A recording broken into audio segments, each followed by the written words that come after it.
Class MABM के online class में class 7 Hindi अध्याय 5 में आपका है बोलने वाली रजाई। ये जापान की एक कथा है, मार्मिक कथा है, जिसमें कहानी बताई गई है। दो बच्चों की कहानी है इसमें, बोलने वाली रजाई। ठीक है। प्रस्तुत पाठ में जापान देश की एक कहानी का बड़ा मार्मिक वर्णन किया गया है। पाठ के माध्यम से लेखक ने संदेश दिया है कि कभी भी किसी गरीब अथवा असहाय व्यक्ति को सताना नहीं चाहिए। तो आइए जानते हैं इस कहानी में क्या है। एक सराय का मालिक रहता है, ज्यादा अमीर नहीं होता है। उसके घर में जितनी भी चीजें होती हैं वो कबाड़ी की दुकान से खरीदी हुई होती हैं। तो वह जो है कमरे किराए पर देता था लोगों को रात में गुजारने के लिए। सराय के मालिक के यहाँ रात में आया व्यापारी आया और उसने एक रात रुकने के लिए उसके यहाँ कमरा मांगा। उसने कहा ठीक है, उसने रजाई दे दी और खाना पीना खाकर वह जो है उस कमरे में सोने चला गया। सोने गया तो थोड़ी देर जब लेटता है तो उस कमरे से आवाज आती है, बड़े भाई क्या तुम्हें ठंड लग रही है? तो फिर दोबारा से आवाज आती है, भाई क्या तुम्हें ठंड लग रही है? तभी वो कहता है कि अरे बच्चों, ये आपका कमरा नहीं है, इस कमरे से जाइए। मतलब आपका कमरा नहीं है, ये जो है आप इसमें से जाइए। फिर भी नहीं मानते हुए ऐसी आवाजें आती रहती है। वो नीचे उतर कर इधर उधर झाँकता है, वहाँ कुछ भी उसे दिखाई नहीं देता है। फिर जो है वो इतना सुनते ही जो है परेशान हो जाता है और सराय मालिक के पास जाता है कि ऐसी ऐसी बात है, जो है उसमें से आवाजें आ रही हैं, क्या तुम्हें ठंड लग रही है? बड़े भाई क्या तुम्हें ठंड लग रही है? तो व्यापारी एकदम सिसक जाता है, कहता है कि व्यापारी ने कहा कि बच्चों तुम्हारा कमरा नहीं है। वो ऐसे अपने आप को फुसलाने की कोशिश करता है। तभी वो इससे परेशान हो जाता है, सराय मालिक के पास जाता है, सारी कहानी उसे बताता है कि ऐसा ऐसा हो रहा है।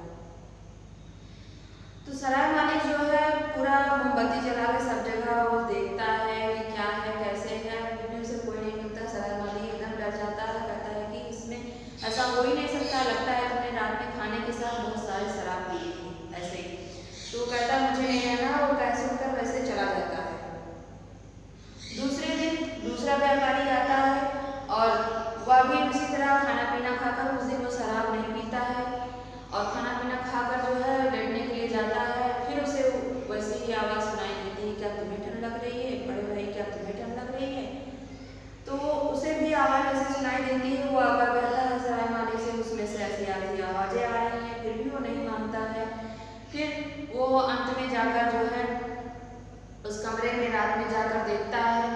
तो जब रात में उसे देखता है तो उसे भी वैसे ही आवाज़ें सुनाई देती हैं और फिर वह जो है भयभीत हो जाता है और जाकर उस कबाड़ी वाले से पूछता है कि ये रजाई में से आवाज़ें आ रही है, रजाई तुम कहाँ से लाए हो?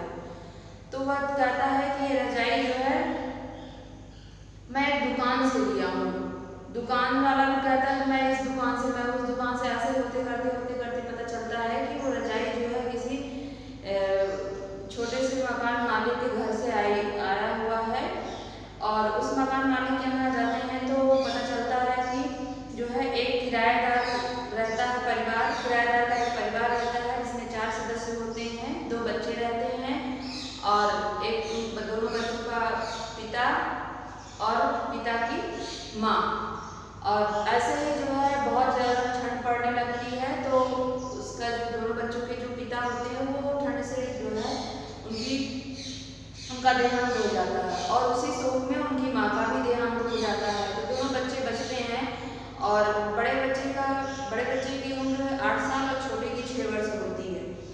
जब दोनों का देहांत हो जाता है, माँ और मतलब दादी और पिता की, तो दोनों बच्चे ही बचते हैं। फिर उनके पास किराया देने के लिए कुछ भी नहीं बचता है। धीरे धीरे जो अपना खाने पीने की चीज़ें हैं, एक एक सामान जो है घर का, वो लोग बेचने लगते हैं।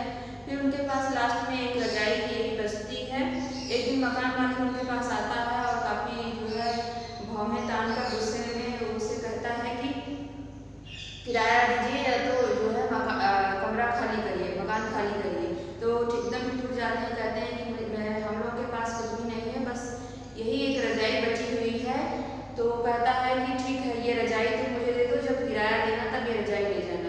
और वो ज़बरदस्ती उनके ऊपर से वो रजाई छीन कर ले जाता है और छीन कर चला जाता है। दोनों बच्चे जो है एकदम ठिठुरते हुए उस मकान से बाहर निकल जाते हैं। मकान के बाहर पीछे जाकर जो है सड़क पर लेट जाते हैं और बर्फ बाहर बहुत तेज पड़ती रहती है। उसी उनके ऊपर ही बर्फ, बहुत सारी बर्फ जो है पड़ती है, जिससे वो उसी में हमेशा के लिए सो जाते हैं।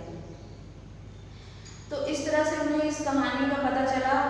तब जो है जब दोनों बच्चे वहाँ पर हमेशा के लिए सो जाते हैं, उनकी मृत्यु हो जाती है, तो वहाँ जो सुबह होती है वहाँ से राहगीर जो गुजरते रहते हैं वो उन्हें उठाकर ले जाते हैं। वहीं पास में ही जो है दया की देवी का एक मंदिर होता है, जिसके साथ ही देवी के 1000 हाथ भी हैं। ऐसा कहा जाता है कि इस देवी के लिए स्वर्ग के द्वार हमेशा खुले रहते हैं, लेकिन वो वहाँ नहीं जाती है।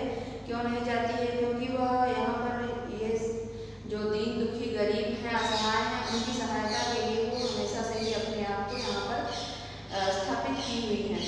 उन्हें उन लोगों की चिंता रहती है जो संसार में दुखी हैं, बीमार हैं, जो विपत्तियाँ सहन कर रहे हैं। उसने कहा कि वह उनके साथ रहना पसंद करती है और उनकी अपने 1000 हाथों से सहायता करती है। दोनों भाइयों को दया की देवी के मंदिर में एक कोने में दफना दिया जाता है। और एक दिन उस सराय का मालिक उस मंदिर में आया और उसने पुजारी को सारी कहानी बताई और पुजारी को वो रजाई वहाँ पर देकर चला जाता है। दर्द भरी कहानी सुनकर सभी वहाँ जो पुजारी होते हैं, अन्य व्यक्ति जो होते हैं, उनको बहुत ही ग्लानि होती है।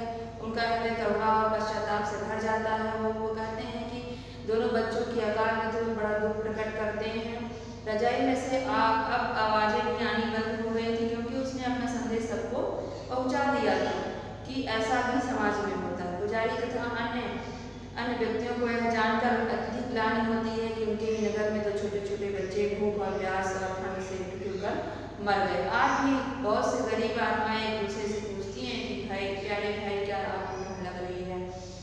आज भी न जाने कितने लोग जो है गरीबी को झेल रहे हैं, जिन्हें 2 वक्त की रोटी मिलना मुश्किल हो गया है और वो किसी तरह से अपना जीवन यापन कर रहे हैं। रोज कमाते हैं, रोज खाते हैं, दिन में कमाते हैं तो रात में उनके यहाँ भोजन का प्रबंध हो पाता है।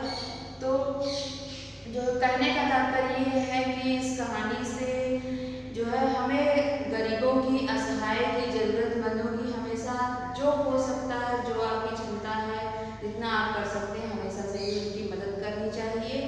अगर वो असहाय हैं तो उन्हें जो आपके पास है उसे आप दीजिए। तो इस तरह से ये कहानी जो है यहाँ पर खत्म होती है, समाप्त होती है। आप लोगों को ये प्रश्न उत्तर PDF के माध्यम से दिए जाएंगे। बाकी जो भी एक्सरसाइज दी हुई है उसको आप स्वयं से करना है। जैसे इसमें लास्ट में यहाँ पर दिए किसने किससे कहा, जब आप चैप्टर पूरा पढ़ेंगे तो इसमें आपको जवाब मिल जाएगा। प्यारे बड़े भाई, क्या आपको ठंड लग रही है? किसने कहा? छोटे भाई ने बड़े भाई से कहा।